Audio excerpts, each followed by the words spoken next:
전혀 생각 안 나세요? 네. 내가 플랫폼이 되는 인생 캠프. 네. 내가 플랫폼이 되는 인생 캠프. 그래서 오늘 제목을 좀요, 인생 캠프. 인생 캠프 해가지고 또 마지막 결론에 내가 플랫폼이 되는 인생 캠프 하면서 뭘 이야기를 했냐면은 제한된 집중을 이야기했습니다. 그래서 지금 이번 한 달이 11월 한 달이 좀 집중하는 내 인생 캠프 집중하는 그런 시간표를 갖자 이렇게 말씀을 하셨습니다. 그러면서 집중을 하는데 아침에는 뭐 하자? 아침에는 강단하고 토요 강단으로 집중을 하자 그랬고요. 밤에는 뭐 하자 그랬죠? 자, 내 자신을 복음 앞에 내려놓자. 그래서 지금 여러분들이 복음 편지 1강부터 어제까지 지금 4강 했고 이제 5, 6, 10강까지 10번째 만남까지 우리가 지금 녹취를 하고 있습니다. 그리고 낮에는 성령 충만, 에베소 6장 18절. 그래서 성령 충만 속으로 들어가자. 이걸로 좀 내가 플랫폼이 되는 인생 캠프, 제한된 집중 속으로 들어가자 그랬습니다.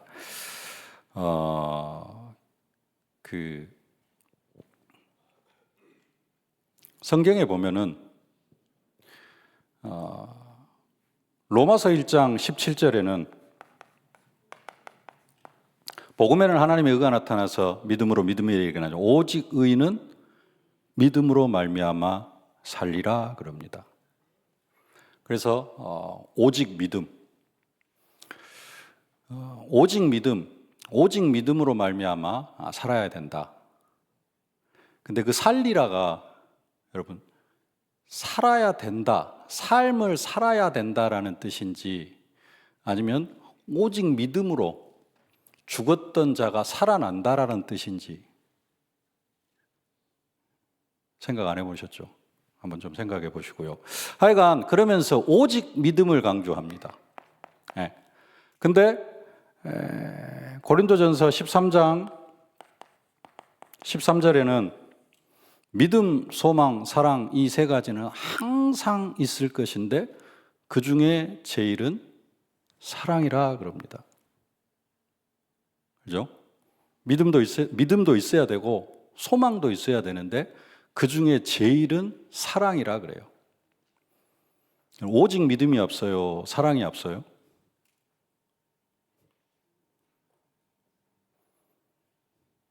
믿음이 없어요? 사랑이 없어요?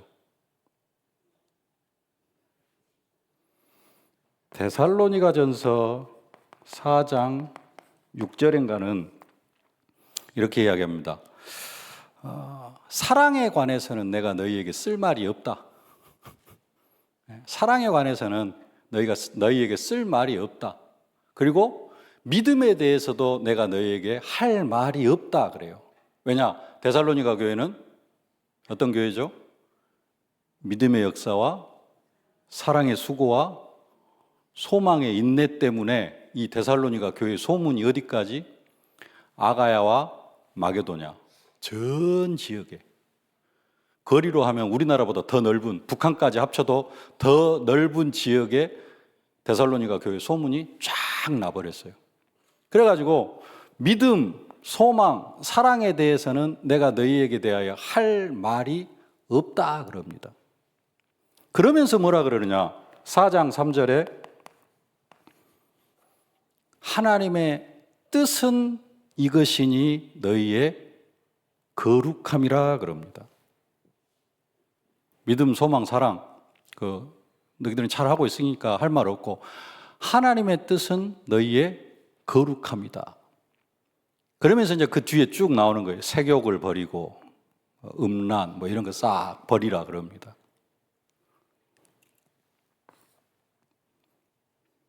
뭐가 중요합니까? 사랑이 중요합니까? 믿음이 중요합니까? 거룩이 중요합니까?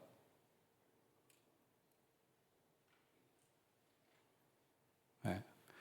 로마서 교회에다가 오직 의인은 믿음으로 말미암아 살리라 한 이유는 이 로마 교회가 유대주의자들 율법이 강해요. 네. 그래서 오직 믿음으로 말미암아 살리라 그랬고요. 고린도 교회는 파당이 있어요. 바울파, 아볼로파, 예수파, 베드로파 네 개로 딱 나눠져 가지고 네 파가 되어져 가지고 싸우고 있습니다. 그래서 믿음, 소망, 사랑 이 세 가지는 항상 있을 것이다 그래요. 이건 믿음, 소망, 사랑은 사실은 분리가 안 되어집니다. 항상 있을 것이에요. 함께. 근데 그 중에 제일은 사랑이다. 왜요? 믿음도 확실해. 근데 그 확실한 믿음 가지고 뭐 하고 있어요? 서로 싸우고 있어요. 그게 사랑이라 그런 겁니다. 데살로니가 교회는 믿음, 소망, 사랑 다 확실해. 근데 좀 거룩이 떨어져요. 성적으로 좀 문란하고 그 동네가 그러다 보니까. 그래서 하나님의 뜻은 이것이니 너희의 거룩함이니라 그런 겁니다.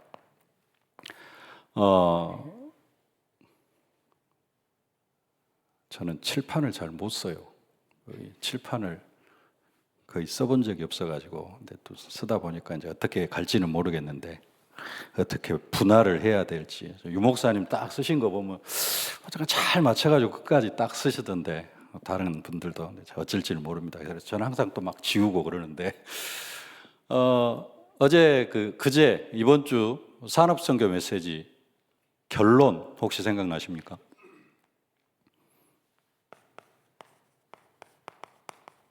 불가능.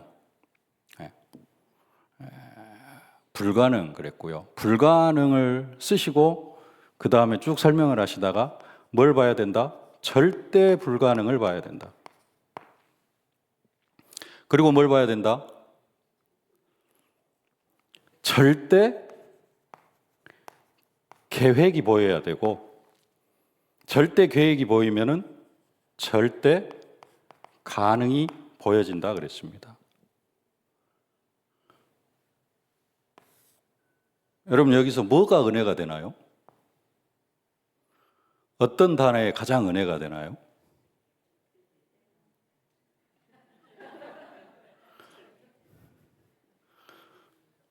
네. 어떤 분은 절대 불가능에 은혜 받아가지고 그 절대 불가능을 엄청나게 강조하는 사람도 있습니다. 근데 절대 불가능도 사실은 봐야 되는데, 절대 불가능은 절대 불가능하죠. 절대 불가능인데 이걸 이야기하려고 하는 게 아니거든요. 절대 불가능한데 뭘 찾으면은, 절대 계획을 찾으면은 다 가능해요. 그러잖아요. 그러면 여러분들은 절대 계획을 찾았어요? 못 찾았어요? 아직도 헤매고 있나요?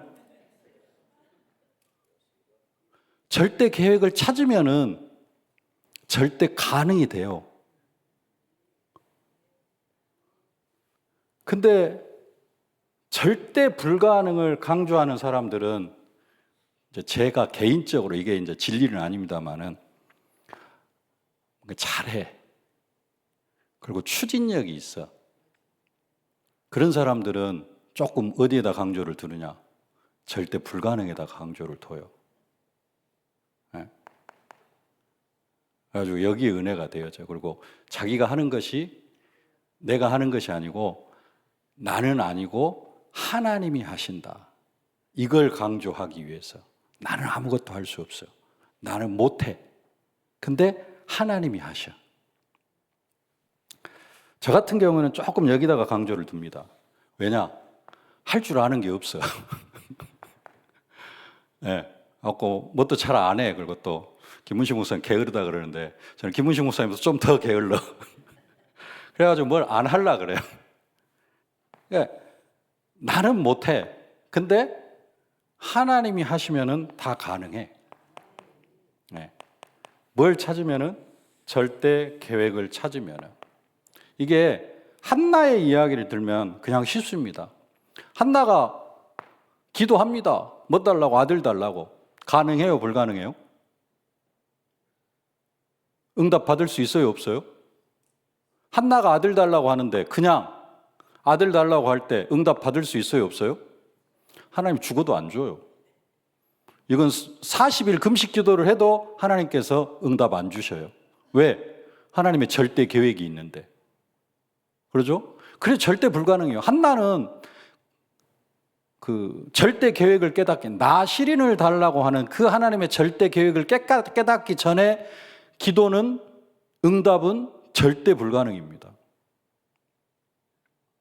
그렇죠? 근데 절대 계획을 깨달았어요. 나시린. 그러니까 무조건 가능한 겁니다. 하나님께서 바로 주셔버리잖아요.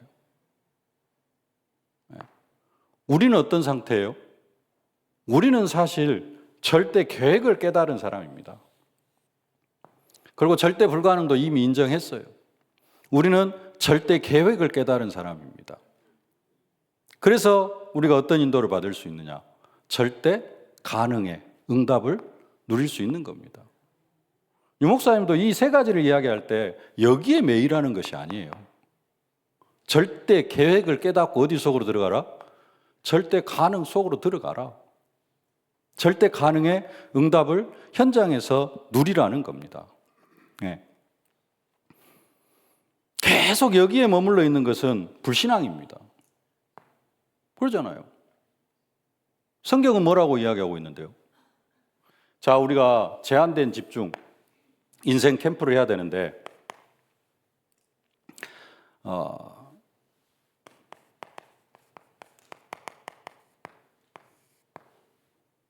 한번 암송해 볼까요? 고린도후서 5장 17절. 누구든지 그리스도 안에 있으면 새로운 피조물이라. 이전 것은 지나갔으니 보라 새 것이 되었도다. 아멘. 처음에 누구든지 어디 안에 있으면, 그리스도 안에 있으면. 여러분 그리스도 안에 있습니까? 그리스도 밖에 있습니까? 그리스도 안에 있으면 우리는 어떤 존재예요? 새로운 피조물이에요. 네. 새로운 피조물입니다. 우리는 분명히 어디에 있느냐? 그리스도 안에 있어요. 내가 순간순간 하나님을 잊어버릴 수도 있고 하나님을 망각할 수도 있고 내 속에 엄청난 불신앙이 찾아오고 엄청난 그 과거의 상처들이 막 내 속에서 막 떠오를 수도 있어요. 그래도 우리는 어디에 있어요?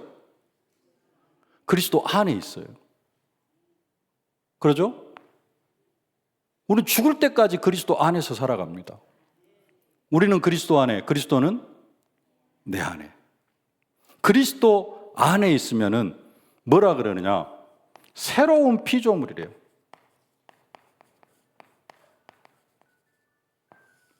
새로운 피조물이란 말은 하나님께서 우리를 완전히 재창조하셨다라는 겁니다. 우리는 인정하지 않지만은 또 인정을 하는데 사실 제대로 안 믿어져서 그렇지 하나님이 우리를 완전하게 재창조하셨대요. 그러면서 뭐라고 이야기합니까? 이전 것은 다 지나갔다 그럽니다. 그러죠? 과거는 다 지나갔대요. 성경은 분명히 그렇게 이야기합니다. 이전 것은 다 지나갔다. 근데 뭐라 그래요? 우리는 어떻게 해요? 이전 것을 다 붙잡고 있어요. 과거는 뭐가 되어져야 돼? 다 지나가고 발판이 되어져야 되는데, 그러죠? 근데 우리의 믿음은 뭐냐? 과거를 다 붙잡고 있어요. 그래서 뭘 못 누리느냐? 새로운 피조물의 축복. 이걸 다 놓치는 겁니다. 그리스도 안에서 완전히 우리를 재창조해버렸는데 우리는 늘 다 지나간 거 붙잡고 있어요.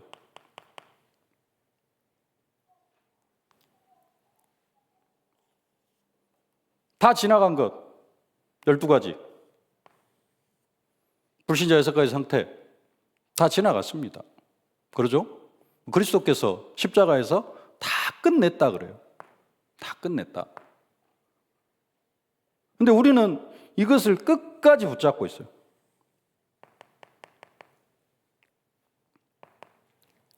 다 지나갔다 그러는데. 그래서 뭐가 안 되느냐? 절대 가능이 안 되는 거예요. 항상 이걸 붙잡고 있으니까, 사실 이거 붙잡고 있는, 다 지나갔다고 하는데 붙잡고 있으면은 절대 불가능 할 수밖에 없죠. 이게 되어질 수밖에 없습니다. 우리의 상태가. 뭐가 되어졌다? 새 것이 되어졌다 그래요. 우리는 사실 새로운 피조물입니다. 새 것입니다. 과거의 내가 아니에요. 네.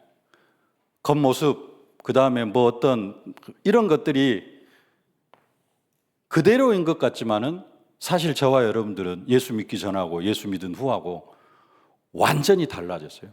하나님이 보실 때에는 내가 예수 믿기 전에는 마귀 종이고, 네, 귀신의 종로로 다는 인생이었고, 지금 하나님이 우리를 보실 때는 어째요? 하나님 자녀, 상속자, 하나님께서 하나님 나라를 물려줄 상속자입니다. 하나님은 그렇게 보셔요. 근데 나는 나를 어떻게 봐요? 다 지나간 것 붙잡고 있어요.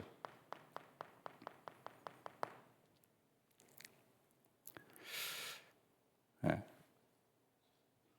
여기에 대한 뭐가 있어야 되느냐? 믿음이 있어야 됩니다.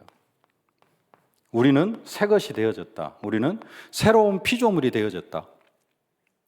예수는 잘 믿어요. 선지자, 제사장왕, 그리스도 모든 문제 해결자. 그리스도가 내 인생 모든 문제 다 해결했다. 뭐 하여간 그것까지는 잘 믿어요. 그래가지고 나를 새로운 피조물로 재창조했다 그러는데, 예수는 믿으면서 이것은 절대 안 믿어요.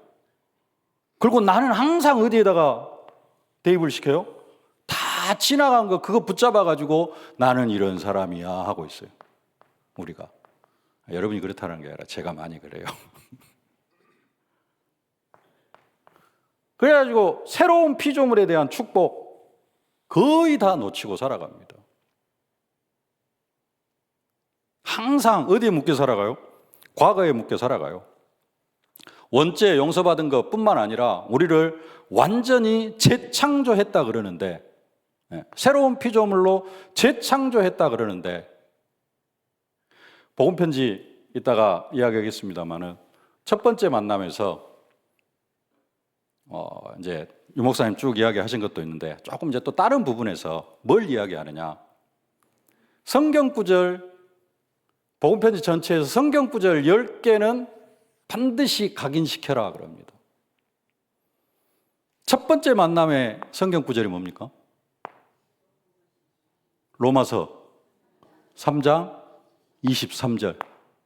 모든 사람이 죄를 범하였음에 하나님의 영광에 이르지 못하더니.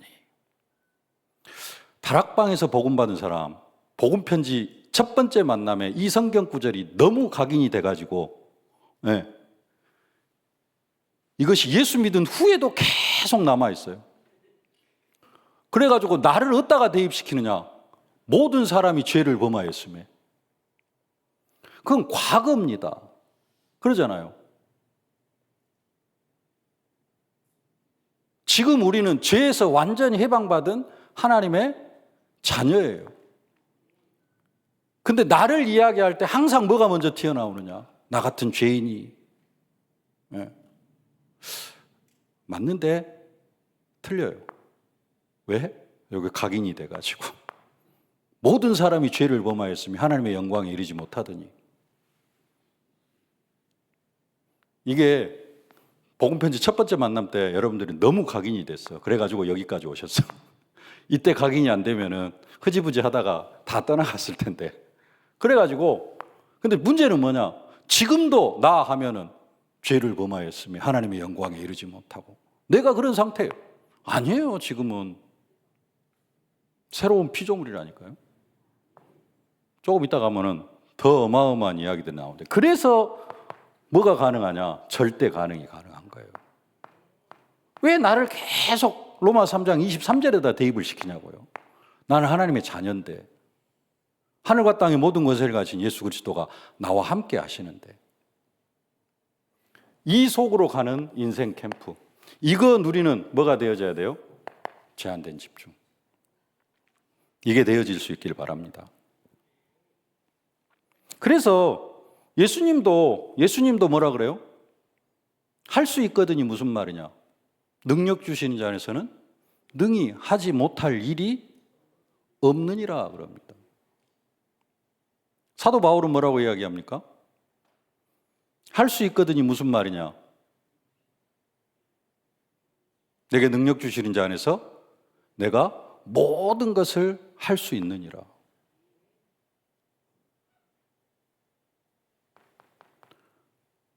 이게 이제 어떤 사람은 이제 그것까지도 이제 뭘로 몰아버리냐, 긍정적 사고방식으로 몰아버리는데, 성경은 분명히 절대 가능을 이야기합니다. 예수님도 그러고요, 사도 바울도 그러고. 근데 왜 그게 그러냐? 로마 3장 23절이 너무 각인이 돼가지고, 저와 여러분들은 지금 각인을 뭘로 시켜야 돼요? 새로운 피조물. 이전 것은 다 지나갔다. 보라, 새 것이 되었다. 나는 그리스도 안에서 뭐가 되어졌다? 새로운 피조물이 되어졌다. 우리가 이것을 좀 각인시켜야 될 줄로 믿습니다. 창세기 3장 속에 있으면은, 창세기 3장에서 나를 생각하면은 과거 하나도 안 지나갔어요. 네, 우리는 완전히 예수 믿을 때 이미 새로운 피조물로 완전히 재창조해 놓으셨어요. 네. 그러면서 또 그 첫 번째 만남에서 이야기하셨던 것처럼 언제까지?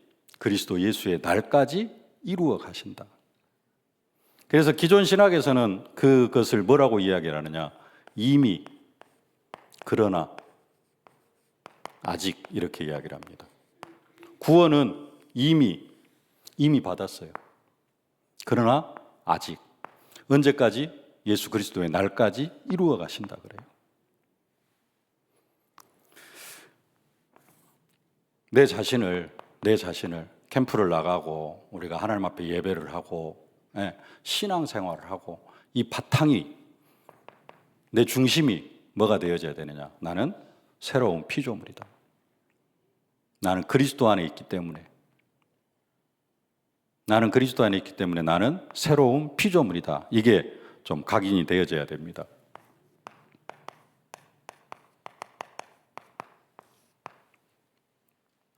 히브리서 10장 14절, 그가 거룩하게 된 자들을 한 번의 제사로 어떻게 하셨다? 영원히 온전하게 하셨다 그럽니다. 한 번의 제사로 영원히 온전하게 하셨대요. 나는 그럼 어떤 상태예요?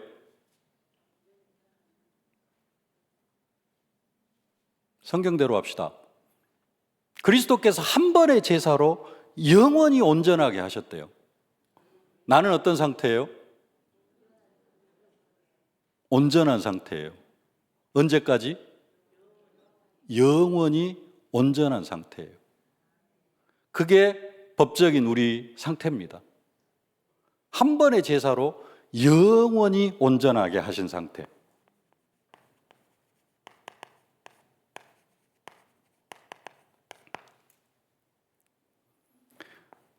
히브리서에 보면은 그리스도를 쭉 이야기하는데요. 그리스도를 쭉 이야기하는데 1장부터 보면은 천사보다 우월하신 그리스도, 모세보다 우월하신 그리스도, 그래가지고 그리스도의 우월성을 쭉 이야기를 해요. 그러다가 멜기세덱의 반차를 따른 그리스도라 그럽니다. 근데 또 뭐가 있냐면은 아론의 반차를 따른 대제사장이 있어요. 예수 그리스도는 무슨 지파죠? 유다 지파입니다. 유다 지파에서는 대제사장이 나올 수 있어요, 없어요? 없어요. 그래서 율법이 폐하여져야 된다 그래요. 네. 왜? 율법대로 하면은 대제사장은 어디서 나와야 돼요? 레위 지파에서 나와야 돼요. 근데 예수님이 대제사장이 돼버려요. 네. 그러면 그 대제사장은 어떻게 되는 것이냐? 멜기세덱의 반차를 따른 예수님은 대제사장이 되어졌다 그럽니다. 네. 아론의 반차. 우리는 예수님의 대제사장직을 생각하면서 항상 뭘 생각하냐면은 아론의 그 구약의 대제사장들이 행했던 그 제사직으로 예수님을 대입을 시켜요. 그래가지고 항상 뭐하냐? 죄 짓고 용서받고. 구약의 대제사장들은 뭐 해줬어요? 구약의 이스라엘 백성들이 죄를 지으면 어떻게 합니까? 대제사장에 나가잖아요. 뭐 들고? 재물 들고. 가난하면 비둘기, 조금 괜찮으면 양, 부자는 소 들고. 그래가지고 하나님 앞에 제사를 지내잖아요. 그러면은 제사를 지내면은 어떻게 되어져요? 용서해 줬다 그래요. 그 사람이 또 죄를 지으면 또 어떻게 돼요? 또 예수 앞에 나가요. 그래가지고 예수님 용서해 주십시오. 아니, 그 제사장한테 용서해 주십시오. 그러잖아요. 우리의 신앙생활도 어떠면 지금 이 아론의 반차를 따른 그 구약의 대제사장들의 그 질서를 따라서 신앙생활을 하는 부분이 많이 있어요.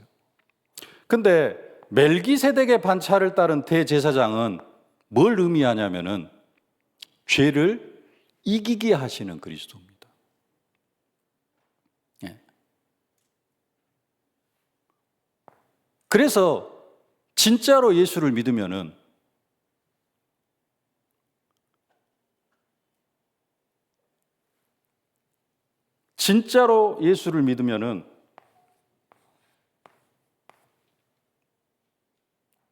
영원히 온전하게 되어지는데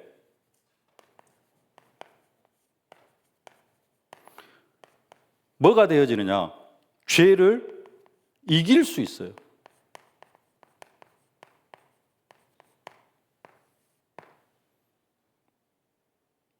이게 우리의 신분입니다. 히브리서에서 말하는 그리스도입니다. 우리는 우리 자신을 이야기할 때 뭐라 그래요? 죄를 지을 수밖에 없는 연약한 존재. 막 이렇게 이야기를 하는데 히브리서에서는 그리스도가 그냥 아론의 반차가 아니라 멜기세덱의 반차를 따른 그리스도다. 그 멜기세덱의 반차를 따른 그리스도는 뭘 의미하느냐? 아비도 없고 어미도 없고 족보도 없고 하나님의 제사장인 멜기세덱 그 계열을 따라서 그래서 땅에 있는 성소에서 제사장직을 감당하는 게 아니라 하늘 성소에서 제사장직을 감당하고 어디에 계신다? 보좌 우편에 앉으셨다 그래요. 우리는 이런 존재입니다. 맨날 우리는 연약하고 죄 짓고 죄를 지을 수밖에 없고 그게 아니에요. 예수를 믿는 사람은 뭘 할 수 있어요? 죄를 이길 수 있어요. 우리가 믿는 그리스도가 어떤 그리스도이기 때문에? 멜기세덱의 반차를 따른 그리스도이기 때문에. 아론의 반차를 따른 그리스도를 믿으면은 대제사장 되신 그리스도를 믿으면은 구약처럼 맨날 뭐 해야 돼요? 죄 짓고 용서받고 죄 짓고 용서받고 죄 짓고 용서받고. 그런 그리스도, 우리가 믿는 그리스도는 그런 그리스도가 아니라는 겁니다. 네.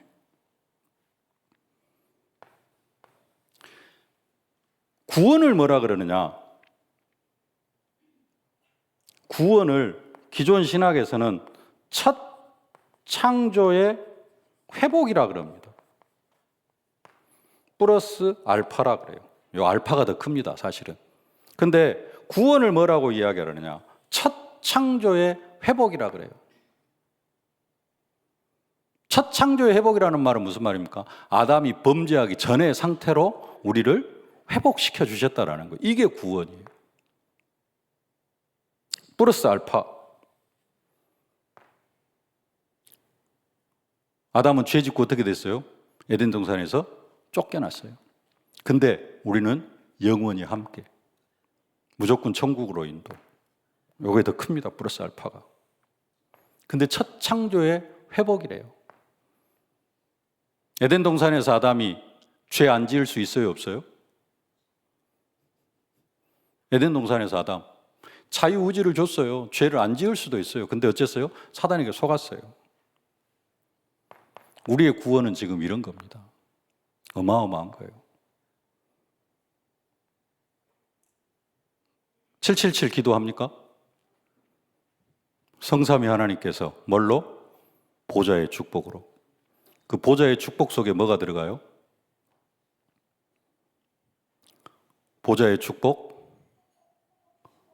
시공간 초월 237, 전무후무, 세 가지 전무후무.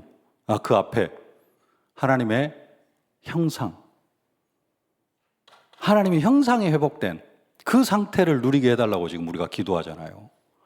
기도는 하는데 전혀 안 믿어요. 아담이 범죄하기 전에 하나님의 형상이 회복되어져 버리면은 우리가 아담의 상태가 되는 거거든요, 사실은. 근데 거기까지 생각을 아예 안 하고 우리는 그냥 말로만 하나님의 형상 하고 있죠. 하나님의 형상이 회복되어진다는 것은 아담이 범죄하기 전의 상태로 회복이 되어진다는 겁니다. 사실 이게 우리가 받은 구원인데 맨날 어디에 묶여가지고 다 지나간 거 붙잡아가지고 요 새로운 피조물, 영원히 온전하게 된 것. 두뇌가 우리 뇌를 몇 프로 사용한다고요? 인간이? 3%? 5%? 7%? 그러는데 축복도 새로운 피조물의 축복, 영원히 온전하게 된 축복도 몇 프로나 누리고 있냐? 한 5%도 못 누려. 한 3%나 누리고 있어요. 우리 수준이. 조금 많이 누리시는 분이 유광수 목사님 같으신 분. 새로운 피조물의 축복을 우리가 100% 누려버리면 어쩔까요? 시간이 많이 가버렸네요.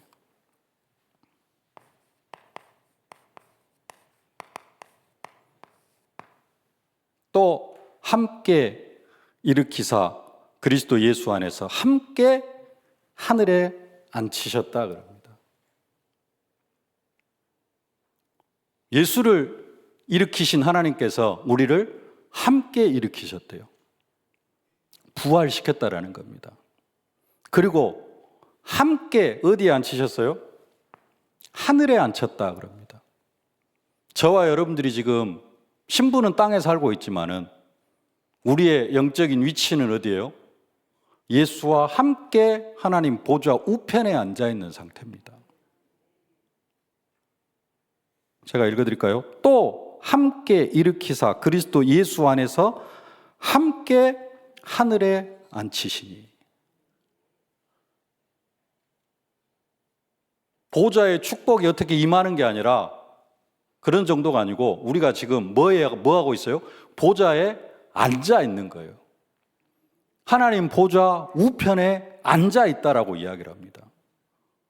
예수를 믿으면 사실은 이걸 믿어야 돼요. 예수 그리스도 선지자 제사장 왕 모든 문제 해결자를 믿으면은 뭘 믿어야 돼요? 그것만 열심히 믿지 말고 새로운 피조물 영원히 온전하게 보좌 우편에 앉아 있는 내 영적 상태를 믿어야 된다는 겁니다. 성경 한 구절 찾아보겠습니다. 골로새서 2장 9절로 10절입니다. 화면에 안 나옵니다. 찾아보십시오. 골로새서 2장 9절.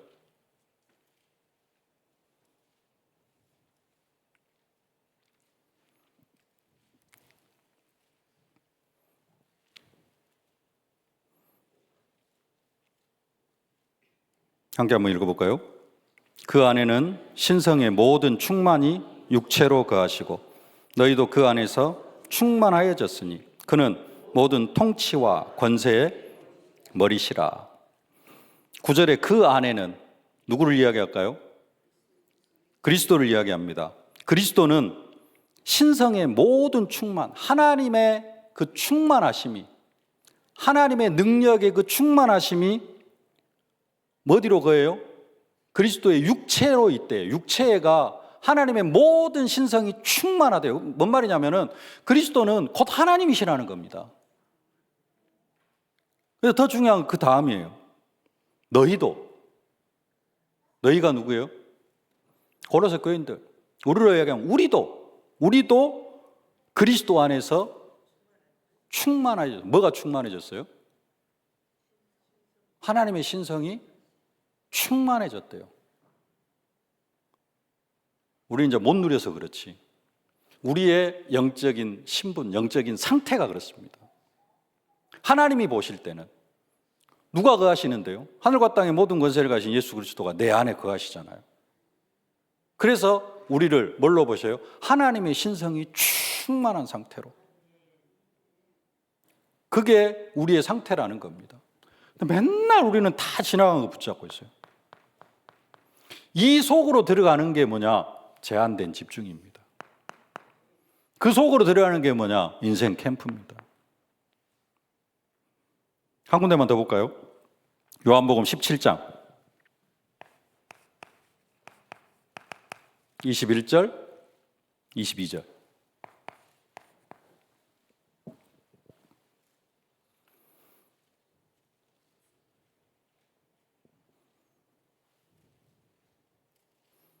요한복음 17장 21절, 22절.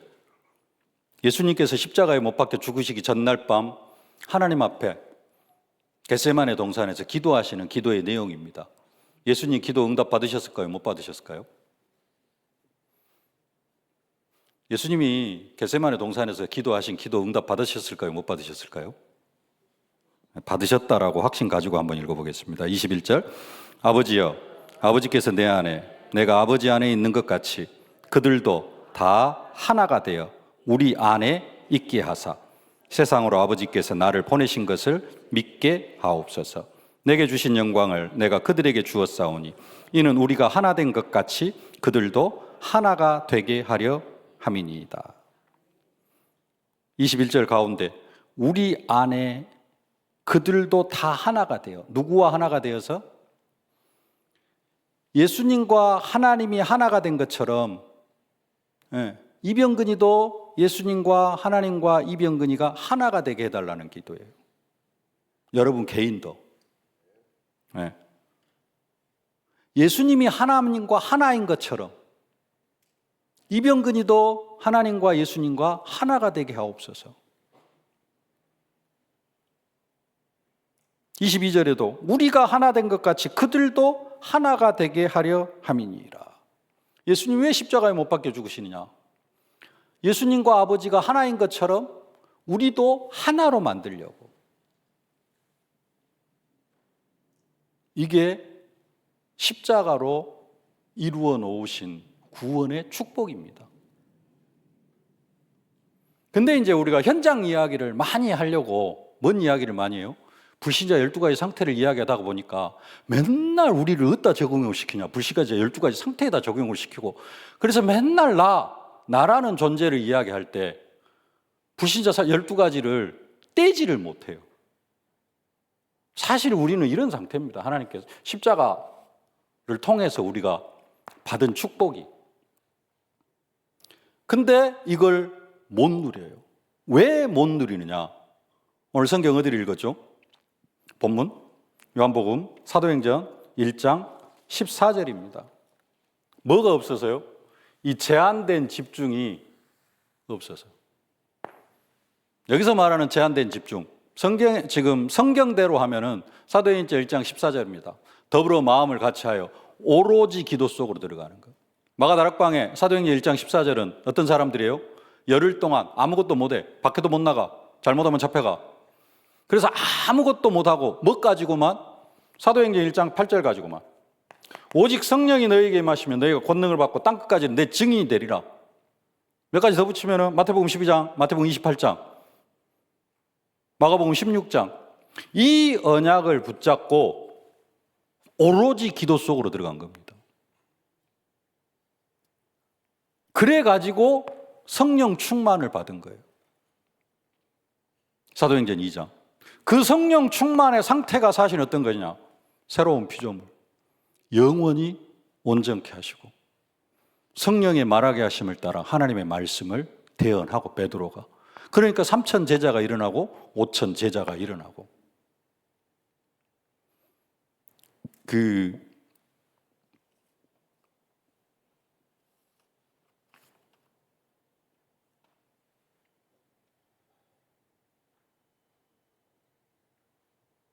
제한된 집중이 안 되면은 한계가 온다 그랬어요.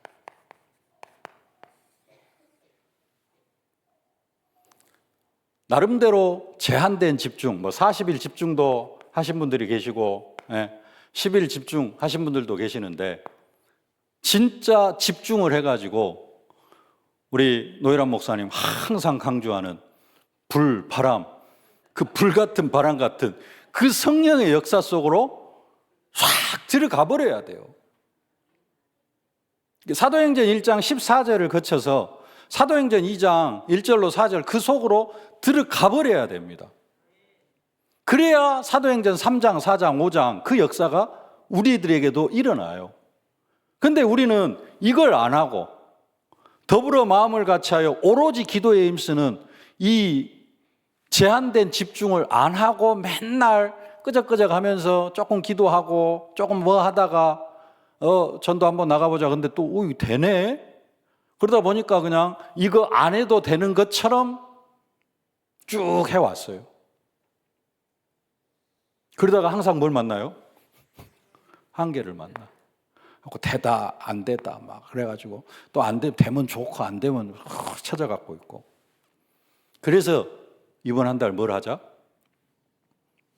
제한된 집중을 하자. 제한된 집중도 여기에서 시작하지 말고 창세기 3장에서 이거 막 이 새로운 피조물 속으로 들어가려고 하지 말고 이미 하나님께서 우리를 새로운 피조물로 재창조해 놓으셨다. 영원히 온전하게 하셨다. 하나님의 신성으로 이미 충만하게 하셨다. 예수와 하나님이 하나인 것처럼 우리도 하나가 되게 하셨다. 여기에서 출발을 해야 됩니다. 이미 그거 해주셨거든요. 그래가지고 내가 인생 캠프를 제한된 집중을 통하여서 어디로 들어가야 돼요? 인생 캠프가 되어지면은 이제 다음 달부터 또 어떤 미션이 나올지는 모르겠습니다만은 전도가 되어지는 그런 응답과 축복, 전도가 되어지는 또 그 말도 약간 첫 번째 만남에서 그때는 그렇게 할 수밖에 없었다 그랬는데 우리는 또 거기에 삘이 꽂혔잖아요. 하나 들어가면 안 나와. 로마 3장 23절도 들어가면 안 나와. 너무 꽂혀가지고 요거 내가 탁 꽂혀놓으니까 이 부분은 그냥 지나가. 훑어 지나가. 전도가 되어진다? 여기는 또 꽉 꽂혀가지고 항상 처음부터 끝까지 되어진다. 갑자기 또 장성도 목사님 오셔가지고 뭐 보는 전도, 되어지는 전도, 도전하는 전도 그랬잖아요. 그때 저 앞에 전도 집회 때 그때 와서 이제 전도학교로 코가 깨셨는데 그러니까 좀 성경을 전체적으로 보고 메시지도 좀 전체적으로 좀 볼 수 있어야 됩니다. 복음 편지는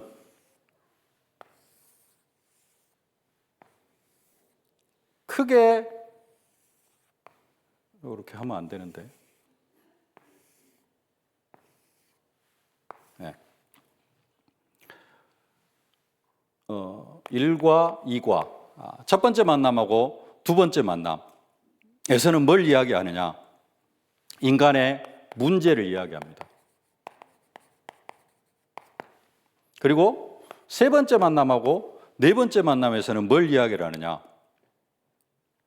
이 인간의 문제를 해결하시는 분에 대해서 이야기를 해요. 문제 해결자. 그럼 좀 복음 편지를 전체적으로 좀 이해를 해야 됩니다.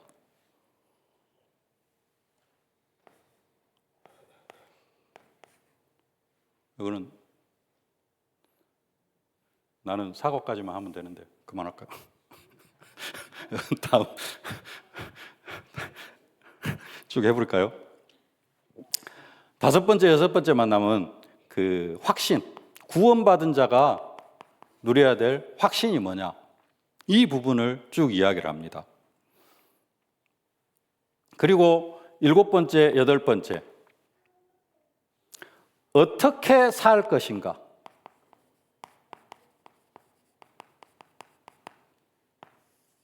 제 이야기가 아니고 유 목사님 강의한 정리해 놓은 겁니다. 7번째, 8번째 만남은 뭐예요? 어떻게 우리가 이 그리스도 안에서 인생 문제 해결받고 이제 확신 가지고 어떻게 살 것인가 하는 부분들을 이야기하고 있고요. 이제 이렇게 살아가는 배경이 뭐다? 뭘까요? 9번째, 10번째 만남에서는 뭔 이야기 할까요? 기도 이야기합니다. 기도 이야기. 이게 복음 편지를 간단하게 정리한 그런 내용입니다.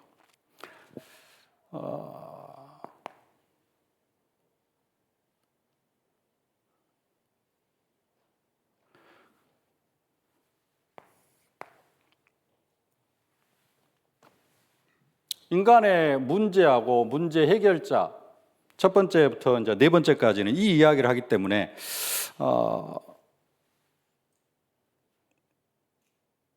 인간의 문제, 가장 큰 문제가 뭐예요?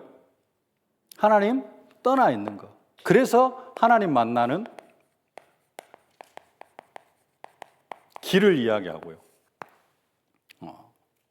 그 다음에 영접 메시지. 언제 예수 영접하죠? 복음 편지에서 언제 예수 영접해요? 몇 번째 만남에서? 몇 번째 만남에서 예수 영접해요? 내가 잘못 알고 있나? 세 번째 만남에서 예수 영접하라는 거라고 이걸 했는데, 세 번째 만남에서 예수 영접을 합니다. 그 다음에 이제 5번째부터 10번째까지는 누림.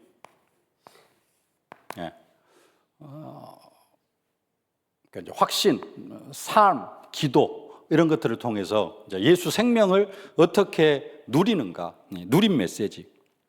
뭘 누리는 거? 예수 능력. 예수 안에 있는 능력을 어떻게 누리고 살 것인가. 이런 부분들이 지금 간단하게 정리한 내용입니다.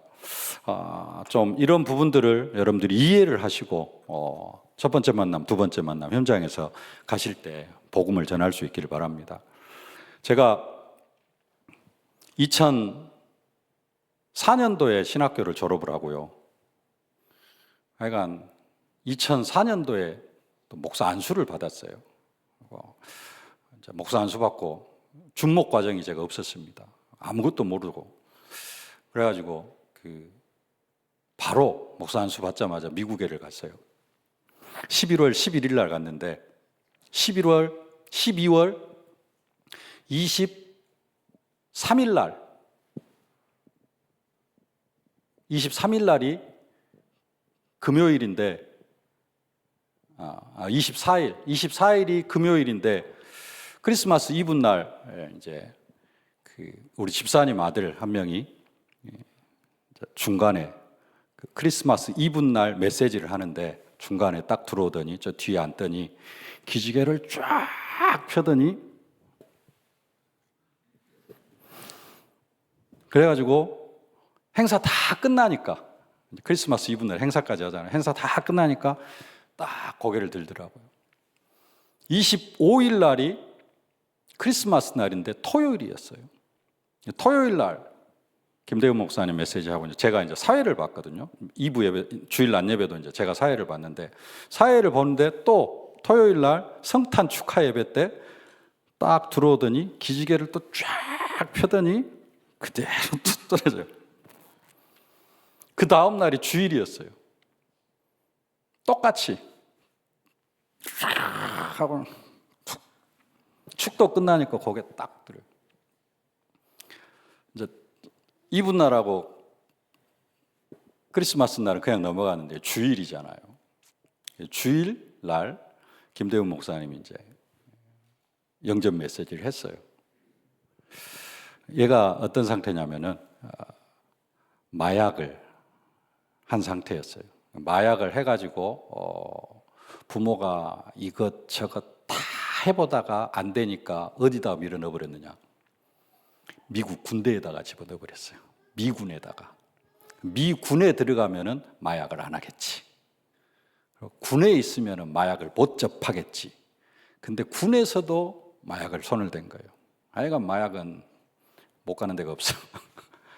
그래가지고 이제 그 마약 중독이 되어 있으니까 워싱턴에 있는 군 병원에 이제 입원 상태에 있는데 15일 동안 휴가를 받아갖고 왔어요. 그리고 이제 주일날, 그래가지고 주일날 목사님 이제 예수 영접 메시지를 하고 주일날 김대현 목사님이 이 목사 다락방 좀 해 그러더라고요. 14박 15일 휴가 받아 왔대. 예? 열흘 다락방 좀 해. 그래가지고는 월요일부터 교회에서 거기까지 자가용으로 1시간 걸리거든요. 시속 130 밟아가지고. 그래서 이제 아침 10시에 그 집에를 딱 도착을 해요. 매일 월요일부터 아침 10시에 딱 도착하면은 사도신경하고 찬송 한 곡하고 제가 기도하고, 마약 환자잖아요. 머리가 멍해요. 이걸 설명을 뭘 할 것도 없어, 복음 편지를. 그리고 내가 설명할 수준도 안 되고 복음 편지를 그냥 쭉 읽어요. 그래가지고 몇 분에 끝내느냐? 25분에서 27분에 끝내요. 여기 길어지면 이제 더 집중이 더 안 되지니까. 예. 지난주에 김문식 목사님 다 읽어주는 데만 해도 40분 걸린다 그러잖아요. 성경 구절. 성경 구절도 안 읽어주고 그냥 그 내용만 쭉 읽어줘요. 설명 붙일 것도 없어. 25분에서 27분에 끝낸다고 한번 생각을 해보세요. 찬송하고 기도하고 신앙 고백하고 10시에 딱 시작해가지고. 그래가지고 토요일까지 하고 주일도 하고 그 다음 주 해가지고 10번째 만남을 딱 끝냈어요. 안 쉬고 열흘을 계속 똑같이 한 27분에서 30분.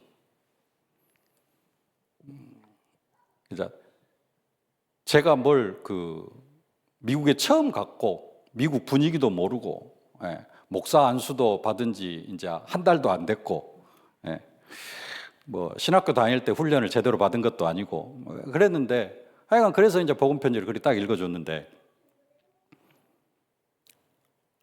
이제 그 다음 날 입대 다시 이제 병원에 복귀를 해야 돼요. 14박 15일 휴가를 마치고. 근데 저는 이제 복음 편지만 읽어주고 오니까 잘 몰랐죠. 근데 그 아버지가 식당 하시는 집사님인데 아버지가 저한테 딱 한마디를 하더라고요. 목사님, 우리 정덕이가, 우리 리차드가 마약하기 전 상태로 돌아왔습니다. 그러더라고요. 아빠는 날마다 이제 지켜보니까 알 거 아니라고요. 열흘을 15일을 지켜봤으니까. 마약하기 전 상태로 돌아왔습니다. 그러니까 복음 편지를 읽어주기만 했는데도 그러더라고요. 읽어주기만 했는데도. 복음 편지를 한 300번 넘게 했을 겁니다. 근데 다른 때는 역사가 안 일어나고 그냥 다 넘어갔는데 거기서는 그렇게 역사가 일어나더라고요. 하여간 읽어주기만 해도 성경 구절 다 찾으면 좋겠습니다만 성경 구절도 안 찾고 그냥 그 복음 편지 한 장 나와 있는 그대로 읽어주고 조금 설명 붙였겠죠, 몇 마디.